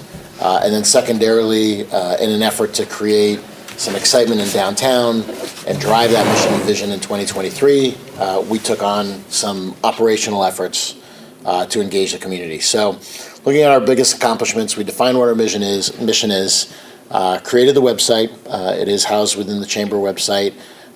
We did define a grant process. We've loaded that. We're ready to turn that on. We've created a logo. I can't even read that. Creates a logo that's back. Oh yeah, so the logo, if you haven't seen it, it's in the top right there of the grant application and in the bottom right. It looks a lot like the Chamber. It's our little town with a little GPS note. We did create a brochure that's getting ready to print that highlights all of the fun activities that you can do in downtown Prescott. So we are ready to go. On the operational side, we did launch initially Oktoberfest. So this was a great learning opportunity for us. We took advantage of the fact that several members own restaurants downtown. And we got, I think 8 or 9 different, 9 Prescott establishments to participate. So the goal was for both local people and tourists to come to Prescott and visit all of the different establishments instead of just their normal hunt. As part of that process, all of the restaurants had a special Oktoberfest drink. You could get one, you could punch a card, you could turn in a card. All of those establishments also supplied gift cards. So that way there was a reason to kind of bump around all of downtown and enjoy everything that Prescott has to offer. Without reading our mission statement, ultimately we want to get heads in beds. And if people have 4 drinks, that also encourage people to get Airbnbs and VRBOs and hotel rooms in the city of Prescott. Good news is 80 people turned in cards. The bad news is our level of communication proactively to get alignment across all of the restaurants and bars wasn't that great. So there was a lot of confusion. So people would go into one and there'd be a special Bavarian blend of beer that was Oktoberfest centric, and then you'd go to another place that said, no, you need a shot of Ruppelmans, and if you don't do that shot, we won't punch, even though they're supposed to punch for any drink. So, it was a little bit rushed. So that was a learning. We also didn't measure how many available vacant rooms there were that night to see if we actually accomplished our mission. We were a little late in getting the word out, so I think there's some learnings. Ultimately, anecdotally, we heard good things. It did create a little bit of buzz. Local people got to participate, so that was a win too. So I think we have it right now forecasted for next year, which you'll see, but there are a lot of really good learnings that were even able to affect our next event, which was Winterfest. So Pat, you're my older person. Thanks for the happy note at the very beginning of the meeting several hours ago. Winterfest, we did have the event. This was really fun because it did broadcast the fact that the tourism committee is now in effect and is participating in Prescott. You can see in the top right picture there, we had all the local schools participate and people did a coloring contest. The winner of the coloring contest was able to be awarded a big prize. You can see the pictures of that. So we had our 3 8 and 9-year-old finalists. So there was a little bit of buzz downtown before winter started. We did have the buttons on display. We created a family-centric event. We didn't want to just be known for drinking, even though that does get us heads in beds a little bit faster. So we had s'mores, we had hot chocolate. If you got to participate, you can speak to it. Watching the ice sculptures was pretty amazing. Certainly did create a buzz. I parked in my parking spot downtown and got yelled at by one of my neighbors that was reserved parking for the owner, which was great because not only did he protect my parking spot, but it spoke to the fact that all the parking spots were full, so if we're charging for parking, we could have made even more money. Here's some fun stats, though. We did get the History Center to open. Dallas said that there were over 150 people that he spoke with. Oh my gosh. Which means that it was your first time in there? Oh my gosh. Oh, well, now you can spread the word. There were a lot of people that signed up to participate in the History Center. They did get some donations. Also, for that night, there were 2 available spots. There were one on VRBO and 2 total, and one of them was an overlap for Airbnb. Every single room other than 2 were full the night of Winterfest. So that was pretty cool. Matt at Twisted Oak said he stayed open another 90 minutes just to deal with all of the traffic of people coming in. So we're taking this as a really big win. A lot of people did stay that night. So Lucille's was packed for the announcement of who won the ice sculpture. Muddy Waters had the upstairs open. So there was a lot of people that stayed in town for dining after the fact. So we're really excited about the event. Do we get involvement from any of the, because it kind of was at the first block and then stopped. So I was wondering, the involvement of the other bars and restaurants in that. That was the only question I had. Because all the ice sculptures were essentially that way, and then. Yeah, well, so they drafted. I mean, they got a lot of people to come in. However, they were not over. I will tell you, after our Oktoberfest experience, we decided that this year is going to be the year of learning. So even like I mentioned, Twisted Oak, we didn't go to Twisted Oak ahead of time to figure out how they wanted to participate. We felt like if we started doing that, we might be taking on a little bit more than we could chew, candidly. So I think now that we've gotten some success and created some excitement from the establishments, next year they'll all want to participate, and we'll have to figure out what that looks like. Yeah. But we had not proactively.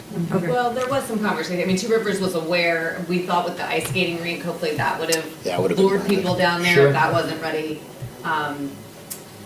Scab's meat raffle, apparently you couldn't even get in the door at 3 o'clock. No Name actually did add a meat raffle to the agenda once they learned what was going on, and I think next year Mellon wants to use his lot for something. So I think they are, but I think Lucille's sponsoring the ice carving sort of kept them in that radius. They'd only asked for that one part of the block to be blocked off down there, but again, had the ice rink, we ideally could have extended that way, but I think the business is new. It just was a matter of Yeah, they were aware, but it activities was were not independent. put down there. I guess the Cove Guest House, though, there was an arts and crafts fair that, or an activity in the Cove Guest House. We had 9 people that registered for it, and a family of 4 showed up for it. So again, learning, trying to get people indoor, outdoor, family-friendly opportunities, but there is talk of how do we maybe make a smaller small business Saturday event and move straight into a Winterfest idea. There was a couple from Madison that came to town and were asking for last minute reservations, and Megan was able to accommodate them because they wanted to stay because they were having so much fun. So they picked up one of the last room. So I do think if we can get, that's out ahead of it, and try to, not schedule too many things, but people loved having something to do outside. Dallas did let me know that it was the first Winterfest Prescott has had in over 100 years. And we have winter every year.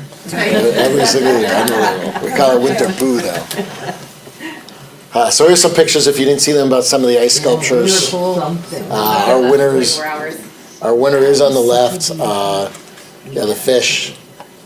But they were all amazing. Yeah. Not too cool. I think the sentimental favorite was the spirit of Prescott. Yeah. Are those online somewhere? They were posted on the Facebook chamber page there. Nice. And then if I wanted to switch to the budget, Mitch, what would I do? Or Matt? It's in their packet. It's in their packet, so if you just want to read off your, Oh, sure. So inside of your packet, you'll see that we have a budget. It includes two different worksheets. One is the 2022 forecast. We do not have our Q4 earnings yet. They are due on January 30th. So we'll know after this month exactly where 22 ended up. But we wanted to include that in the packet because not only is it not finalized, but also that informs 2023 because we have not had a full year run rate. For 2023, well, I guess let me start with Q4 of 2022. We have made some assumptions around Q4 that it would be about the same amount of money of income as what we saw in Q1. January, February, March, October, November, December. So March probably is a little bit heavier than the other months. However, we have some more rental properties in Q4, so we felt like it would probably be pretty close to a match. I think that means that we'll finish the year around $12,600 on the balance sheet, and that is for the tourism committee. That does include the funds that we spent on Oktoberfest, Winterfest, as well as other dollars for the website, et cetera. Looking into 2023, a couple things to note. So first off, for each of the quarters, you will see that there's been a 10% increase applied. Again, there's more property and therefore should be more income. However, that is a swag. And we'll continue to update you quarterly as we see those earnings, and we'll right-size the forecast with ladders each quarter. Additionally, you'll see a shift in what that spend looks like. So this year, a lot of that was funded internally for the events that we put on and to create ourselves. Next year, you'll see that there's $7,000 put in for a grant fund. So that matches with the grant application and the intention, and we've started to see some grants come in, is that anybody in Prescott who's engaged in trying to drive more tourism to Prescott can get funds from us. So it'll be other entities that will be putting on the events, and we'll help support those events predominantly financially. You will see that we did annualize the 3 events that we do have, matched with the same costs of what we saw this year, along with one other event that hasn't happened that's coming up here in the spring, which is the Bridal and Event Expo. I almost said Bridal Expo. Bridal and Event Expo. So that is coming up. Other than that, pretty straightforward. There is a 10% reserve that is allocated, and despite the $7,000 in funding matches, we anticipate that our balance sheet will be equal at the end of 2023 as it is what we anticipate being at the close of 2022. Awesome. Great. Any questions? No, I'm thrilled with it. Yeah. I really am. I want to congratulate you for this. This has been so exciting to see happen. You know, we couldn't get anything going before. So this is just like. Well, you didn't ask Something we've Casey. always talked about wanting to Megan. see. Megan. Yeah, and Kimberly, yeah. Yeah. All of you. I mean, Megan has been Yeah. Should bring from the money. creating We these just want to spend it. cool places to go and stay, and I just think that we knew the city had the capability of this. It had to be about timing and Yeah. the right people, and I'm thrilled. Thank you for your Yeah, hard work. thank you for presenting. Yeah. Appreciate your support, so. Yeah. Of course. All right, with that, we will move on to the Well- next item. we need a motion and a second to approve their. Oh, yeah, we need a motion to approve their budget. Yeah, motion to approve the, I don't have my glasses on now, the tourism 2023 budget, and the 2022 year in review has been approved as well. But the motion to approve the 2023 tourism committee budget. Second? All in favor? Aye. All right. Sounds good. All right, now, next on the very long agenda we have today. Ordinance 0223 to add 235-22 temporary keeping of goats, violations and penalties. Yeah, so the first reading on your agenda tonight is regarding that temporary keeping of goats. As we have previously had goats down at McGee Park, one of the things that arose was residents reaching out to see if they could have goats on their own property for dealing with vegetation management. We brought this to the Health and Safety Committee to review. There were a couple changes in terms of the maximum number of goats, not having them a maximum number, and basing it on the review of the property in terms of how much vegetation management is needed and the size of the property, and also the removal of B3, which was requiring the people to clean up after the goats every 24 hours. In reviewing the surrounding communities, in terms of their fees, what we're recommending is a $50 per permit fee that would be added to the city fee schedule as well as part of this. I was gonna say, because we had 100 goats. Not 25, we had 100 of them down there. Yeah. Yeah. So with that, I'll turn it over to council if they have questions or comments. Again, as discussed, if you wish to waive the second and third reading or move it to a second reading, that is an option as well. I will make a motion to approve the first reading of the of 02-23 and to add 235-22 temporary keeping of goats, violations and penalties. For a second? Second? All in favor? Aye. Okay. Next on our agenda, we have Resolution 0623, approving the purchase of a generator for well number 4 from Blue Star Power Systems in the amount of $59,810. So as we were working through our well 3 improvements, one of the things that we discussed with CBS Squared, who is working with us on those improvements, was with well 3 currently offline, currently as our only emergency power generator, adding a well 4. Not only that helps with well 3 while it's offline, but also in addition, just having that redundancy in 2 different wells in case of emergency. Obviously, if one's knocked out, you still have the other to keep up with that emergency power to back up the well system. This is part of the 2023-2030 capital improvement plan. Public Works did some research and they found, based on the ones they saw, Blue Star Power Systems was a natural gas generator for $57,405. This would come out of the water fund. It's considered at the last Parks Public Property Committee and they reviewed it and passed it 3-0. So with that, I'll turn it over to council for questions and comments. This does require a roll call vote.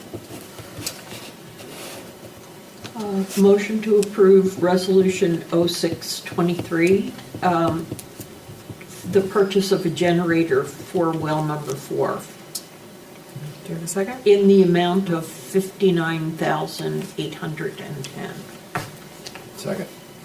You want to do roll call, Maureen? Roll call. Aye. Sorry. Pat? Aye. Aye for me.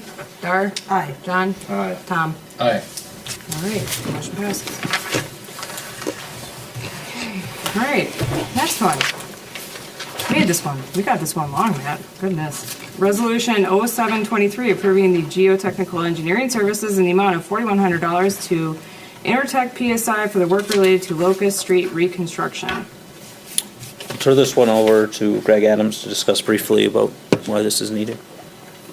And this does require a roll call vote. I finally saw your notes for, sorry, took me a minute. So as part of all the street projects that I've been involved with, following the previous methodologies that the other engineers have done, we've always contracted independently with soil boring companies, geotechnical companies, primarily for rock excavation, and we look at the soils and do that as a direct contract. I did have that budgeted in the overall project. For Locust Street, I think it was about $4,500, so it's slightly under that budget. And I had put that out to 2 different consultants that have been pretty competitive in the past, say for like Pearl Street, Lake Street, and whatnot. But the second one did not submit.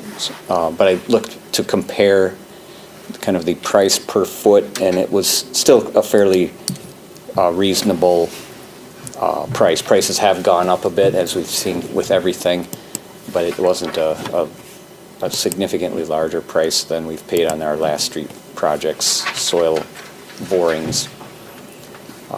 So that was $4,100. What they would do is be doing soil borings in Locust Street, like we're trying to identify the rock depths for utility installation, so we can accurately bid that. Any questions? No, motion, anybody? Motion to approve Resolution 7-23 for the geotechnical engineering services in the amount of $4,100 to Intertech PSI for work related to the Locust Street reconstruction. Second. Great, well, we're gonna do a roll call. Maureen? Aye. Pat? Aye. I'm an aye. Dar? Aye. John? Aye. Tom? Aye. Carries. All right, last item on the agenda. Consideration in the reduction of the utility bill for 541 Lynn Street. And I believe the bills were provided and it was reviewed during Public Works. I took a look at all of it and, I guess I would consider, and I asked Matt to supply the bills, but also maybe to take a look at some of the water rates, but our water rates aren't tiered enough to make an adjustment from one rate to the other, correct? The way I saw it. Because normally what I would say is, let's take some of the consumption and move it to a lower water rate. Let's talk about the sewer and say, okay, how much of this water actually went down the sewer before we make an adjustment off of the sewer realistically. And I think their consumption within their home is really low, like 3,000, 2,000 gallons for 1 month, and in a quarter about 7,000 gallons. My one thought is, and when I saw the bill, I was kind of shocked at how much water they used, 180,000 gallons. And I'd also like to recommend to those customers, besides our discussions tonight, that they take a look at their homeowner's insurance, because this was an issue with their furnace. Was that a discussion? It Oh, was it was a water, why did I think Water it was a softener. furnace? Yeah, it was a water softener. Oh, it was a water softener. I don't think that one gets covered. No, it doesn't. I thought I read that it was a furnace. My apologies. Could they hear it running? No. Mm-mm. And why not? Was that It's basically piped into their outline, so Okay. you can't even see it, so Yeah. it wouldn't even go into like a floor drain. Correct. So we know it didn't go, the water flowed through the meter, but it didn't go through the sewer. I'd consider making an adjustment off the sewer and some of the water. I was at the meeting where this was discussed, and the city had flagged them for a leak but not informed them. Correct. The month before. Correct. So I personally think we should forgive it as outlined from Matt's proposal to their previous bill from the year before. And I think some procedures are going to change as well Yes, because of that. Correct. And there actually will be, and my understanding is they'll be paying still an increased bill from their normal bill, so.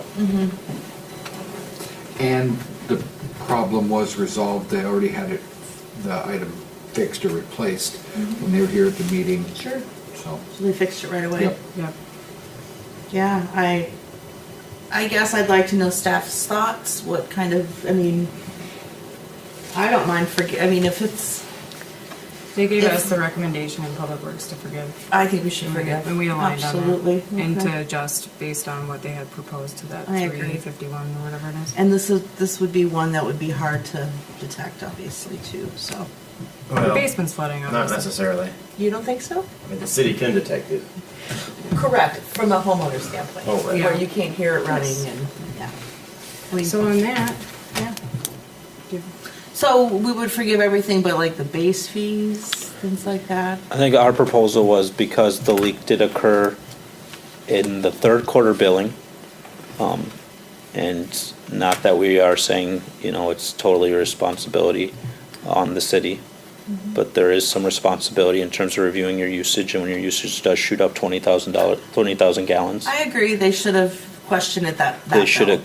So we're just saying, there was also a responsibility on our end when we were flagged the property as a leak, so we're suggesting matching the third quarter reading of 351.04, which still does, as was pointed out, show the increase or pay for the increased And they water saw it usage. on their but- bill, they could have called then. Right. So, that was what's being proposed. Yeah, I mean, that alone was significant. I would make a motion to, forgive their current balance, and revert back to what the amount due, was on their third quarter bill for the amount of $351.04. As proposed in the memo. Correct. Second. All in favor? Aye. All right, we have no closed session today. We do have an item for other business that I'll just, or no? We don't? Yes. Okay, yeah, go ahead. So under other business, I know after a 2-hour meeting, that's not what you want to hear about a special meeting, but our well number 3, we are going after some new funding from the DNR for Safe Drinking Water Loan Program. They are offering us something called Emerging Contaminants Funds, which does allow us to get up to 70% of what we are requesting for a forgivable loan. If there's funds available, there are limited. It's about $15 million that's available through that program. The one beneficial aspect of the program is that they're targeting PFAS, and there's a limited amount of communities that have been actively testing as a result for PFAS. So we know that there will be a limited in this first round of funding or people going after it, or communities going after it.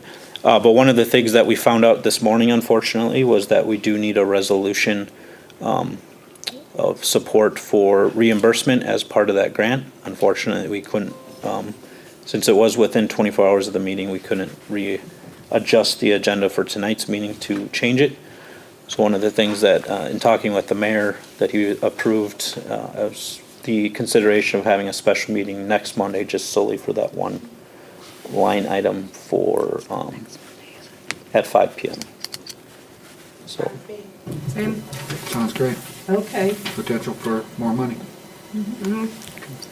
So we'll have a special council meeting, 5 o'clock next Monday. What? Monday's the 30th. Huh? That would be the 13th on here. 30th. so Thank you. And- that is on top of the special Yes, workshop yeah, I on was the gonna- 13th. Yeah, you're good. I saw it on there, I just didn't want to forget about that special one. So then on other business, we also have a council workshop scheduled for February 13th at 5 p.m., which is also on. I saw And that one is for, I just That was going to forget. cover our use of ARPA funds and discussion of what, moving those in what direction. The discussion in terms of a proposal by Cedar Corporation that we had put together for looking at long-term building needs and studying that impact going into our 2029, 2030 conversation. And also discussion of a parks improvement fund establishment. Okay. Thank you. Any other business? I make a motion to adjourn. Second that motion. All in favor? Aye. Aye. Thank you, everybody, for staying so long. Not a problem. next week.